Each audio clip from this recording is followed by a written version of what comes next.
guys, so now I'm in charge of the smoothie department, and so Rohan was suggesting that I at least kind of introduce what was put into here, and for some ideas and stuff, a little inspiration for you guys. So this is a green smoothie, right? Yeah, It's pretty green. I pretty much mainly do green smoothies. Every once in a while, if I want like a nice dessert kind of smoothie, but still, of course, lots of good nutrition, then I'll switch it up with using some kind of cacao type thing. But yeah, green smoothies are my typical kind of thing. It's like a quick salad if I don't really want to chew like for an hour or so. Yeah, right. I mean, that's what smoothies are all about. It's about getting the fiber there, but it's an acknowledgement that our lifestyle is not that of a horse or a cow or a primate. It's on the go. So we got schedules, that we live by very often. Most of us do. We don't have time to chew each mouthful 35, 40, 50 times. And it's also an acknowledgement that genetically and behaviorally we've essentially lost our ability to really chew. Like you see a primate chewing and he's got these big molars and he's just going for it, giving it the big sideways back and forth. We've never been taught to do that. We've been taught just to bite and swallow, being brought up on cooked food that needs no chewing. Who needs to chew mashed potatoes?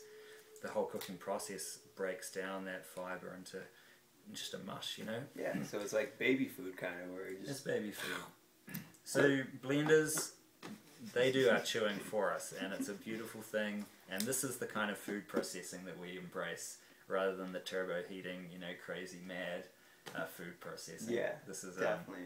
All right, so what do we got in here? Okay, so I'll try to remember. I'm just gonna go from the order in which I put things in to remember. I started off with celery. Got 4 or 5 stalks of celery in there. Mizuna, it's sort of a spicy green. I love it. It's got a nice kick to it. Some curly parsley I see on the top. I put like 2 apples in there to balance out a lot of the spicy flavors and bitter greens and stuff. Got a little end of cucumber that Mr. Rohan was nice enough to donate to the cause. The kind of the garbage heap from the salad. It's like a garnish, which is going to not look like garnish after we blend it. And we got a little herb in here. I mean, a root. Turmeric, which is a great medicinal root, and ginger, which I think they are, like distant cousins or something. Because they look very similar on the outside. And what else? I almost feel like I'm missing something. Well, we've got the coconut here. water, yes.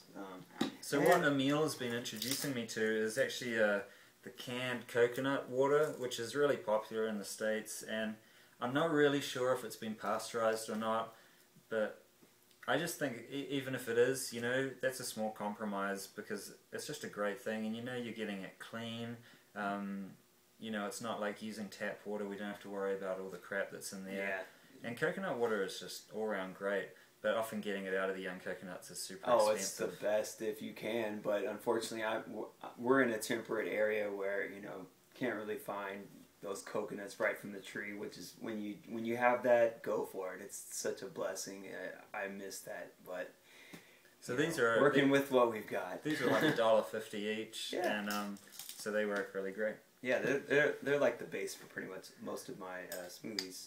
I'm also going to add some spirulina because I just love it, and it really makes the green smoothie even greener. Like, look how I guess we don't have a good color balance in our video, but this is dark green, and it's going to make that smoothie just I know a lot of you guys are super rich, already into spirulina, so you'll know what we're talking about here.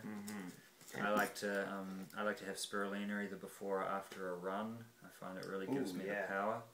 Definitely. And then this is something I haven't tried. Barley grass, which is great. It's it's a good grass. Oh, and this spoon is not. It's too big. Where's that other spoon? Can we just shake it in?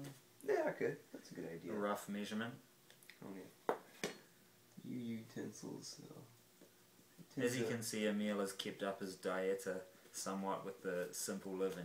It's kitchen in the bedroom. Alright, so I don't know if you guys can see that without me tipping the water out. Yeah, it's a lot of stuff. But we're gonna eat a lot tonight, which isn't necessarily the best thing, but we're gonna have a lot of fun. I think we're gonna take this smoothie down to the hot springs. But I want to show you guys this Vitamix because it is the bomb. Yep, I'll just unwind this a little. Should have done this earlier, sorry. One of the many novice mistakes that occurs when you're making your first video.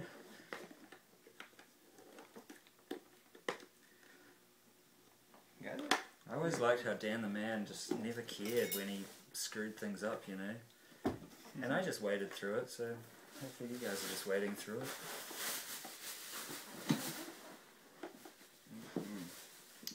Where do I plug this into? Right over there. Into the wall? Yep. You can just move one of those. There you go. Alright. Here we go. Vitamix.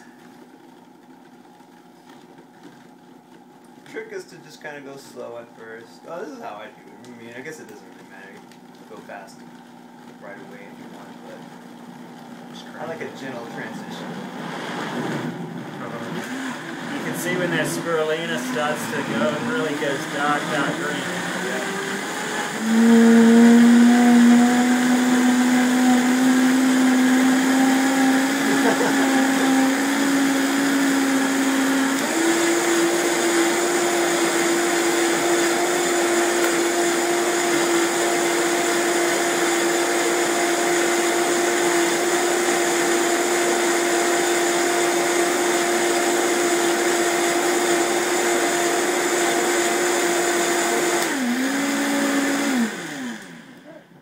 So that's the sound of 45,000 revs per minute.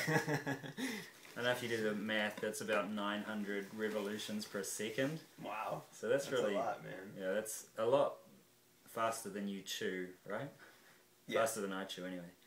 So we're going to take this down to the hot pools. We're going to have our salad here, and then it's going to be a great night. Yeah. Right on, bro. Great smoothie. Good times.